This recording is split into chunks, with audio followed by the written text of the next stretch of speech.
गांव की कच्ची गलियों में धूल उड़ रही थी। झोपड़ी के बाहर बैठा 10 साल का दुबला पतला बच्चा मुन्ना मिट्टी से बने खिलौनों से खेल रहा था। उसके हाथ फटे हुए थे और कपड़े भी पुराने, लेकिन चेहरे पर एक अलग चमक थी। माँ कई बार डांट देती, मुन्ना काम में हाथ बंटाया कर, लेकिन मुन्ना हंसते हुए कहता, अम्मा बड़ा होकर मैं ऐसा घर बनवाऊंगा जहां तुम्हें कभी थकना न पड़े। गरीबी ने उसके बचपन को तोड़ दिया था, लेकिन उसकी आंखों में उम्मीद की आग थी। स्कूल जाते हुए अक्सर बच्चे उसका मजाक उड़ाते, अरे ये देखो नंगे पांव वाला मुन्ना। पर मुन्ना मुस्कुराकर कहता, नंगे पांव ही सही, पर मैं दौड़कर सबसे आगे निकलूंगा। सो मैडम का आगमन। इसी गांव में एक दिन कार आकर रुकी। कार से उतरी एक महिला, सोफिया मैडम। गांव के लोग उन्हें सो मैडम कहते। वह शहर से आई थीं, पढ़ी लिखी, बड़े घर की और समाज सेवा में लगी हुई।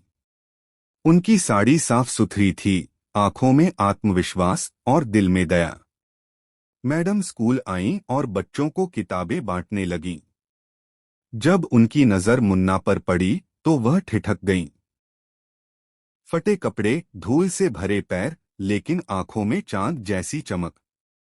उन्होंने पूछा, तुम्हारा नाम क्या है? मैडम स्कूल आईं और बच्चों को किताबें बांटने लगीं। जब उनकी नजर मुन्ना पर पड़ी तो वह ठिठक गईं। फटे कपड़े, धूल से भरे पैर, लेकिन आंखों में चांद जैसी चमक। उन्होंने पूछा, तुम्हारा नाम क्या है? मुन्ना। तुम बड़े होकर क्या बनना चाहते हो? मुन्ना ने बिना झिझक कहा, मैं बड़ा होकर इतना बड़ा आदमी बनना चाहता हूं कि माँ बाप को कभी दुख न हो और मेरे गांव के किसी बच्चे को भूखा पेट स्कूल छोड़ना न पड़े। मैडम के दिल में जैसे किसी ने दस्तक दी। उन्होंने सोचा, इतनी छोटी उम्र में इतना बड़ा सपना, यह बच्चा खास है। धीरे धीरे नजदीकियां। मैडम हर हफ्ते गांव आती। वह मुन्ना को किताबें लाकर देती, उसे पढ़ाई में मदद करती। वह अक्सर कहती, मुन्ना सपने देखना आसान है, पर उन्हें पूरा करना मेहनत मांगता है। मुन्ना सिर हिलाता और दिन रात पढ़ाई करता। गांव के लोग ताने कसते, देखो शहर की मैडम इस गरीब बच्चे के पीछे क्यों घूमती रहती है, कहीं कोई चाल तो नहीं। लेकिन मैडम ने किसी की परवाह नहीं की। एक दिन अचानक गांव में खबर फैली, सो मैडम ने मुन्ना से शादी कर ली है। सुनते ही लोग दंग रह गए। कोई बोला, अरे वो तो शहर की पढ़ी लिखी औरत है और ये तो बस 10 साल का बच्चा है। गांव के बुजुर्ग पंचायत में इकट्ठा हो गए। ये कैसा पागलपन है? तभी मैडम सबके सामने आईं। उन्होंने दृढ़ आवाज में कहा, यह शादी प्यार की नहीं, प्रतीक की है। यह रिश्ता शरीर का नहीं, बल्कि जिम्मेदारी का है। मैं समाज को बताना चाहती हूं कि अगर एक औरत चाहे तो वह किसी भी बच्चे के सपनों की संरक्षक बन सकती है। मैं मुन्ना को अपना जीवन साथी नहीं, बल्कि जीवन भर का सपनों का साथी मानती हूं। आज से उसकी शिक्षा, उसका भविष्य मेरी जिम्मेदारी है। गांव वाले चुप रह गए। कुछ ने विरोध किया, कुछ ने मजाक उड़ाया, लेकिन धीरे धीरे सबने समझ लिया कि यह शादी एक क्रांति है, एक वचन है। संघर्ष और शिक्षा। मैडम ने मुन्ना को शहर के बड़े स्कूल में दाखिला दिलाया। शुरू शुरू में मुन्ना को बहुत कठिनाई हुई। बच्चे हंसते। गांव से आया गंवार। गांव के किनारे टूटी फूटी झोपड़ी में 10 साल का छोटा सा लड़का मुन्ना अपने माँ बाप के साथ रहता था। उसके पिता खेतों में मजदूरी करते थे और माँ दूसरों के घर बर्तन मांजती थी। गरीबी इस कदर थी कि दिन में एक वक्त का खाना ही कभी कभी नसीब होता। लेकिन मुन्ना दिल का बहुत बड़ा था। वह सबकी मदद करता और उसकी आंखों में हमेशा एक सपनों की चमक रहती। मुन्ना पढ़ाई करना चाहता था, लेकिन स्कूल की फीस, किताबें और कपड़े लाने के लिए पैसे कहाँ से आते। कई बार तो वह बिना जूते चप्पल के नंगे पांव ही स्कूल जाता। गांव के लोग उसे देखकर कहते, अरे ये लड़का बड़ा होकर कुछ बड़ा जरूर करेगा, इसकी आंखों में तो चमक है। इसी गांव में कुछ दूरी पर एक शहर से आई हुई महिला रहती थी। सब उसे सो मैडम कहकर बुलाते थे। असल में उनका नाम सोफिया था, लेकिन लोग उन्हें मैडम ही कहते। वह पढ़ी लिखी, समझदार और समाज सेवा में लगी रहती।